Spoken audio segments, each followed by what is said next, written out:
দহনসুধা পর্ব ৫ ১৫ জন লেখিকার লেখনীতে সৃষ্ট উপন্যাস। আলো অন্ধকারের মিশ্র অনুভূতিতে এই ঘরের দেওয়ালগুলো ঠিকভাবে নিঃশ্বাস ফেলতে পারছে না। উপরে ঝুলে থাকা ছোট্ট ল্যাম্পশেড থেকে নেমে আসছে এক ফোঁটা মৃদু আলো, ঠিক এতটুকুই যতটুকু আলো কেবল একজন মানুষকে এবং তার আঁকা শিল্পীকে ফুটিয়ে তুলতে পারে। সেই অর্ধ আলোয় দাঁড়িয়ে আছে সুঠাম দেহের অধিকারী এক পুরুষ।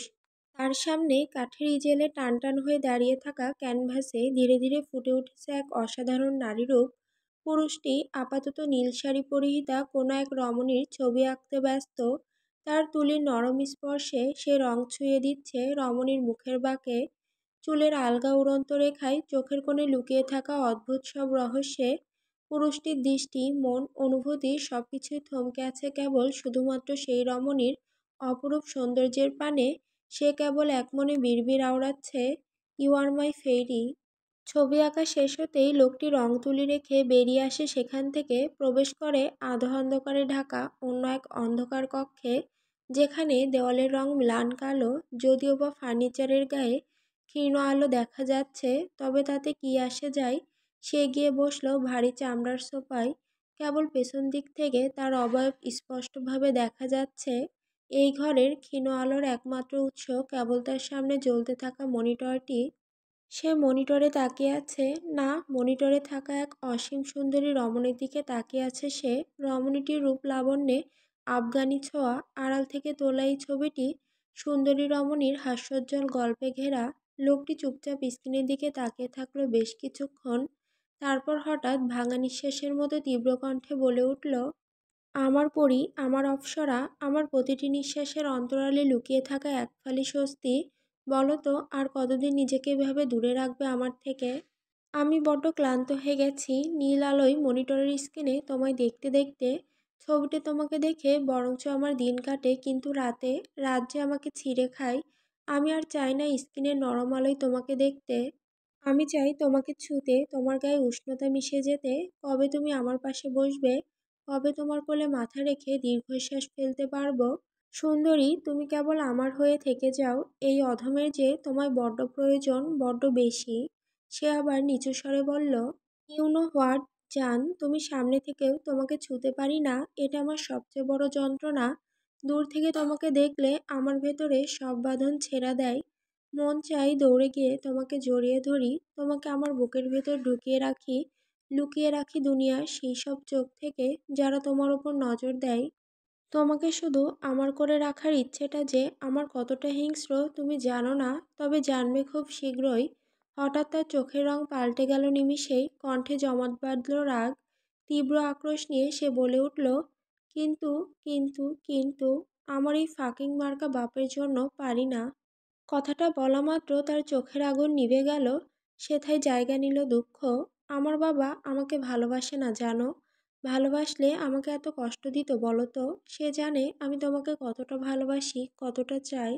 তারপরও আমাকে তোমার কাছে যেতে দেয় না। কেন জানি না, কিন্তু দেয় না। লোকটি শব্দ করে শ্বাস ছাড়ল, ভয়ার্ত গলায় বলল, যতবার আমি তাকে না জানিয়ে তোমার কাছে যাওয়ার চেষ্টা করেছি, ততবার সে তোমার ওপর আক্রমণ করতে চেয়েছে। শুধু তোমার জন্য, তোমার ক্ষতি করে দেবে ভেবে আমি এত কষ্ট সহ্য করছি। তারপর হঠাৎ আবার উচ্ছ্বসিত কণ্ঠে বলল, কিন্তু আর বেশি দিন না উমেরা পাখি, আর অল্প কিছু দিন। এই ইলেকশনটা শেষ হলেই আমি তোমাকে একদম আমার করে নেব, শুধুই আমার। কথাগুলো বলেই সে অদ্ভুতভাবে হেসে উঠল, একটা পাগলামি মেশালো যন্ত্রণার হাসি যাকে বলা চলে। হাসতে হাসতেই হঠাৎ সে থমকে গেল, তার চোখে আবার নেমে এলো ব্যথার ঘোলাটে কুয়াশা। আচ্ছা, অপ্সরা, তুমিও কি আমাকে ভালোবাসো, নাকি আমায় ছাড়া আর কেউ আছে তোমার মনে?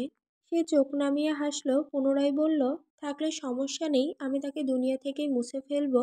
নিজের পথের কাঁটা কিভাবে উপড়ে ফেলতে হয় আরশিয়ান মির্জা সেটা খুব ভালোই জানে। কথাটা শেষ করেই সে পাশে থাকা অ্যালকোহলের বোতল থেকে এক গ্লাস ভরে নিল। গ্লাসে থাকা তরল পদার্থটা এক নিঃশ্বাসে শেষ করে ছুঁড়ে মারল দেওয়ালে। কাঁচ ভাঙার ঝনঝন শব্দে ঘরটা কেঁপে উঠল, ঠিক যেমন কেঁপে উঠছিল তার অন্তরের ঝড়। আরশিয়ান উঠে দাঁড়ালো, হেলে দুলে হেঁটে হেঁটে চলে গেল ডান দিকে থাকা একটা ঘরের দিকে। ঘরের দরজার সামনে এসে দরজায় এক লাথি বসালো। ফলস্বরূপ দরজাখানা খট শব্দ তুলে খুলে গেল। আরশিয়ান ঘরের ভেতর ঢুকে উপর হয়ে শুয়ে পড়ল বিছানায়। ব্যাস, এখন একটা কড়া ঘুমের প্রয়োজন। স্বপ্নে যে উমেরা তার অপেক্ষায় প্রহর গুনছে, তাকে তো সময় দিতে হবে ভেবেই হেসে চোখ জোড়া বন্ধ করল আরশিয়ান।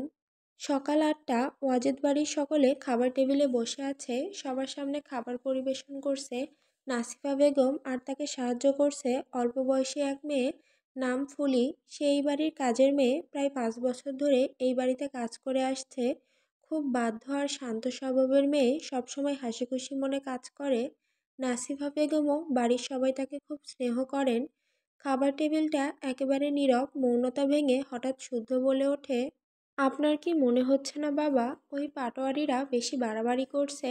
প্রথমে তো ওরা নিজেরাই ভুক্তভোগী সাজতে নিজেরাই দাঙ্গা করে আমাদের নামে একটা দুর্নাম ছড়ালো, দোষ তাড়া করে দায় আমাদের উপর চাপালো, এখন আবার আমাদের মিলে আগুন দিল। আপনি ওদের এমনি এমনি ছেড়ে দেবেন? শুদ্ধের এমন কথা শুনে উমেরা শান্ত চোখে তাকালো ভাইয়ের দিকে। বাইরে যতটা শান্ত দেখাচ্ছে, ভেতরে ঠিক ততটাই ঝড় বইছে তার মনে। পাটোয়ারি নামটা কর্ণগহ্বরে ঢুকতেই তার চোখের সামনে ভেসে উঠল শেহরাজের মুখ, আর সঙ্গে সঙ্গে উমেরার মনটা বিষাদে ভরে গেল। তবে মুখে কিছু বলল না। ওমর ওয়াজেদ রুটি ছিঁড়তে ছিঁড়তে বিরক্ত কণ্ঠে বলে উঠলেন, আমি কি করব না করব তা তোমাকে বলে অবশ্যই করব না। সব ব্যাপারে নাক গলানো আমার পছন্দ না। আমার এত দুর্দিন আসেনি যে তোমার কাছে কৈফিয়ত দেব বা তোমাকে বলে কাজ করব। কথাগুলো তীরের মতো বিঁধে গেল শুদ্ধের বুকে। আহত দৃষ্টিতে তাকালো সে বাবার দিকে। শুদ্ধ জানে না কেন তার বাবা তার সব কথা এমন অবজ্ঞা করে। কত চেষ্টা করেছে বাবার মুখ থেকে দুটো ভালো কথা শুনতে, কিন্তু সে ব্যর্থ। যত ভালো কাজই করুক কেন জানি তার বাবা সবসময় তার উপর অপ্রসন্ন। শুদ্ধ গভীর নিঃশ্বাস ফেলল। ওদিকে বাবার এমন কথায় উমেরা ক্রুদ্ধ হয়ে তীব্র প্রতিবাদ জানালো, বাবা, এটা কেমন কথা বললেন? ভাইয়া তো ভুল কিছু বলেনি, খুব সাধারণ একটা কথা বলেছে। স্বামীর কথায় নাসিফা বেগমের মাতৃমন কেঁদে ওঠে। শুদ্ধকে এমন দূরে ঠেলে দেওয়া, তাকে অবজ্ঞা করা, অবহেলা করা, এসব নাসিফা বেগমকে ভীষণ পীড়া দেয়। কেউ জানে না সন্তানের অপমানে কষ্টে কত চোখের জল ফেলেন তিনি। মেয়ের কথায় ওমর ওয়াজেদ নরম হয়ে গেলেন। হালকা গলায় বললেন, খাবার খেয়ে নাও ঝটপট। না খেয়ে খেয়ে শরীরের কি হাল করেছো দেখেছ? খেয়ে দিয়ে শক্তি বাড়াও, ভবিষ্যতে কাজে লাগবে। ওই ওয়াজেদ পরিবারের গোটা দায়িত্ব যে তোমাকেই নিতে হবে। বাবার এই কথায় উমেরার মেজাজ খারাপ হয়। এক কথায় বিরক্ত সে। এসব শুনতে শুনতে এখন মেজাজ খারাপ হয়। এই কথাগুলো মোটেও সহ্য করতে পারে না সে। সবসময় বাবা রাজনীতি আর ক্ষমতার কথা বলে, তবে উমেরা সেই নোংরা রাজনীতিতে কখনোই নিজেকে জড়াতে চায় না। সে জানে রাজনীতি এক নোংরা খেলা, আর সে কখনোই এই পথে হাঁটবে না। তার থেকেও বড় কথা, এই দায়িত্ব নেওয়ার যোগ্যতা তার ভাই শুদ্ধেরই আছে। তবে বাবা কেন তাকে না বলে উমেরাকে এসব বলেন?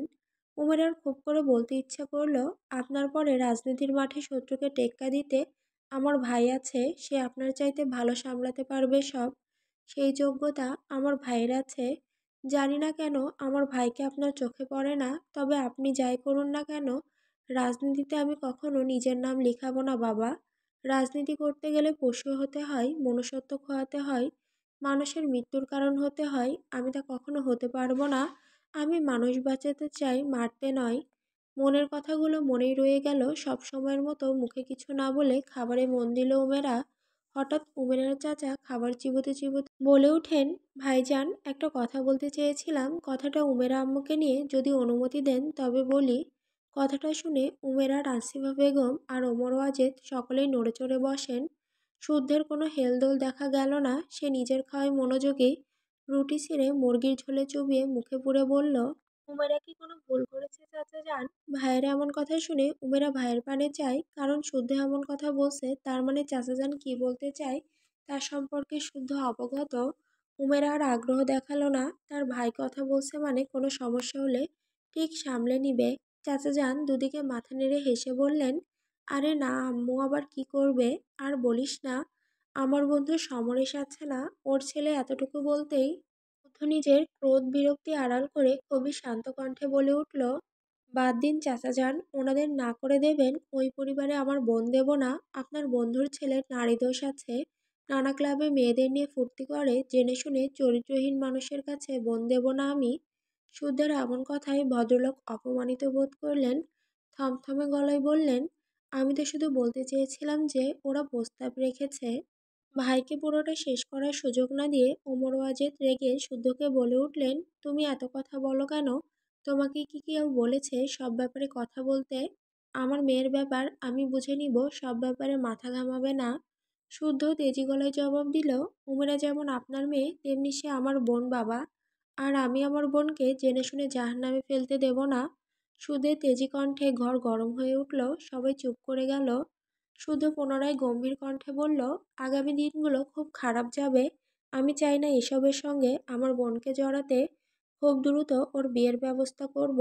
আমি পাত্র খুঁজছি, ভালো পাত্রের সন্ধান পেলেই বিয়ে দেব। আমি কোনোভাবেই চাই না পাটোয়ারিদের নোংরা চালের শিকার আমার বোন হোক। আমার বোনকে আমি কারো চালের গুটি হতে দিব না। ওমর ওয়াজেদ কিছু একটা বলতে যাচ্ছিলেন, তার আগেই উমেরা ফুঁসে উঠল, কণ্ঠে আক্রোশ বিস্ফোরিত হলো। কি বলছো? এখনই কিসের বিয়ে? আমি তো মাত্র আমার স্বপ্নের দিকে পা বাড়িয়েছি। আমি ডাক্তার না হওয়া পর্যন্ত কিছুতেই বিয়ে করব না। তার কণ্ঠে ছিল ঝড় আভাস, চোখে আগুন। আর রইল বাকি ওই পাটোয়ারিদের কথা। ওদের যা ইচ্ছা করুক, আমিও দেখি তারা কি করে। বাঁকা হেসে ফের বলল, আসুক না আমার সাথে লাগতে বা আমার ক্ষতি করতে। আমিও খুব ভালো করে বুঝিয়ে দিব আমি উমেরা ওয়াজেদ শত্রুর বুকে পাড়া দিয়ে ঠিক কী করে উপরে উঠতে জানি। কথা শেষ হতেই উমের আর এক মুহূর্ত অপেক্ষা করলো না, ধপ শব্দ করে উঠে দাঁড়ালো, নিজের কক্ষের দিকে পা বাড়ালো। উমেরাকে ওভাবে উঠতে দেখে ফুলি ছুটে গেল পেছন পেছন। উমেরা ঘরে ঢুকতেই ধারাস করে দরজাখানা লাগিয়ে দিল। সেই শব্দে যেন পুরো বাড়িটাই কেঁপে উঠল। শব্দ প্রতিধ্বনি হতে লাগলো চারপাশে। ফুলি এসেও চলে গেল। উমেরা রাগের আভাস পেয়েছে সে, তাই মুখও তুলল না আর। উমেরা ঘরে ঢুকেই ব্যস্ত হাতে আলমারি খুলল, ভেতর থেকে একটা বক্স বের করলো। বক্সটা খোলা মাত্র দৃশ্যমান হলো সেই আতপোড়া আইডি কার্ডটা। উমেরা সেটা হাতে নিয়ে শরীরের সমস্ত শক্তি দিয়ে চেপে ধরল। রাগ, দুঃখ, অপমান আর ঘৃণায় দাঁতে দাঁত চেপে বলল, পাটোয়ারি পাটোয়ারি পাটোয়ারি, তোর শেষটা আমি উমেরা ওয়াজেদ দেখে ছাড়বো। তোদের এই নোংরা থাবা দেওয়া হাত আমি ভেঙে গুড়িয়ে দিব। তোর জন্যেই আমার জীবনে এত সমস্যার উৎপত্তি। আমার পরিবারের দিকে চোখ দিলে তোর সেই চোখ আমি উপড়ে ফেলবো। মনে রাখিস, আমি রাজনীতি পছন্দ করি না, কিন্তু রাজনীতি আমার রক্তে। কোন খেলায় কোন চালে বিজয় নিশ্চিত তা আমি খুব ভালো করে জানি। তুই যদি আমার স্বপ্নের পথে বাধা হয়ে দাঁড়াস, কসম, তোর পতন ঘটবেই আমার হাতে। হঠাৎই তার মনে ভেসে উঠল সেই মুহূর্ত। শেহরাজের হাত ধরা, ভীষণ ঘৃণা ছুঁয়ে গেল সারা গায়ে। উমেরা কাঠটা বক্সে রেখে আলমারিতে তুলে রাখলো। তারপর দৌড়ে ওয়াশরুমে ঢুকে যেই হাতটা শেহরাজ ধরেছিল সেটাই সাবান দিয়ে ঘষে ঘষে ধুতে লাগলো। আর শেহরাজকে যত রকম গালি তার ভান্ডারে আছে সব উগরে দিল মনে মনে। 10টা বাজে ঘরের দরজা খুলে বের হলো উমেরা। জানার কল এসেছে, এখনই বেরোতে হবে তাকে। উমেরা একদম বোরকা পরে নিচে নামছে, হঠাৎ সিঁড়ির শেষ মাথায় এসে পা দুটো থেমে গেল তার। আচমকা উমেরার হাত পা কাঁপা শুরু করে। হাত পা কেমন ঠান্ডা হয়ে আসছে। উমেরা নিজেকে পড়ে যাওয়ার হাত থেকে বাঁচাতে হাত দিয়ে সিঁড়ি রেলিং শক্ত করে ধরল। শরীর টলছে, কাঁপছে, মুহূর্তেই ঘেমে উঠেছে সারা শরীর। গলা শুকিয়ে কাঠ, কারণ ঠিক তার সামনে যে দাঁড়িয়ে আছে তার কালো অতীতের ছায়া, যা তাকে আজও তাড়া করে বেড়ায়। মস্তিষ্কে হানা দিচ্ছে সেই বিষাক্ত অনুভূতিগুলো। উমেরার প্যানিক অ্যাটাক হচ্ছে। তার সামনে যে তার মতোই নোংরা শোষণের নিদারুণ যন্ত্রণা সহ্য করছে ফুলি। ফুলি সিঁড়ির পাশে রাখা ফুলদানিটা মুছছিল। হঠাৎ সে অনুভব করলো তার পেটের কাছটায় পুরুষালী শক্ত হাতের ছোঁয়া। ভীত ফুলি ভয় পেয়ে চকিত দৃষ্টিতে ফিরে তাকালো। দেখতে পেল তার সামনে দাঁড়িয়ে একজন সুদর্শন যুবক। শ্যামবর্ণের, আকর্ষণীয় দৈহিক গঠন, বিড়াল চোখ, সিগারেটে ঝলসে যাওয়া কালচে ঠোঁটটাও যেন নজর কাড়া, ভ্রুজোড়া ঘন কালো, কালো স্যুট প্যান্টে জোভান ওয়াজেদ, উমেরার চাচাতো ভাই। তার এই সৌন্দর্যের আড়ালে লুকিয়ে আছে এক নোংরা মন মানসিকতার মানুষ। রূপী নারী খোকা এক হায়না। ফুলি কাঁপা কাঁপা গলায় কিছু বলতে যাচ্ছিল, কিন্তু তার বলার আগেই আবার সেই নোংরা শোষণে থাবা মেরে ধরল জোভান। সেই থাবাতেই কেঁপে উঠল ফুলির কায়া। উমেরা আর সহ্য করতে পারল না, কাঁপা কাঁপা গলায় কিছু বলতে যাচ্ছিল। ঠিক তখনই একটা শক্ত হাত তার মুখ চেপে ধরল। রচয়িতা সানজিদা আক্তার মুন্নি, বৃষ্টি ইসলাম, ইসরাত জাহান জেরিন, প্রিয়স্মিতা তেহজিব, কায়নাত খান কবিতা, অনুপ্রভা মেহরিন, সানা শেখ, মির্জা সূচনা, রাইহা জুবাইর রিপ্তি, লামিয়া রহমান মেঘলা, লামাইয়া তাসনিম, ফাতেমা ফারিয়াল, নুসরাত ফারিয়া, মরিয়ম আক্তার জুথি।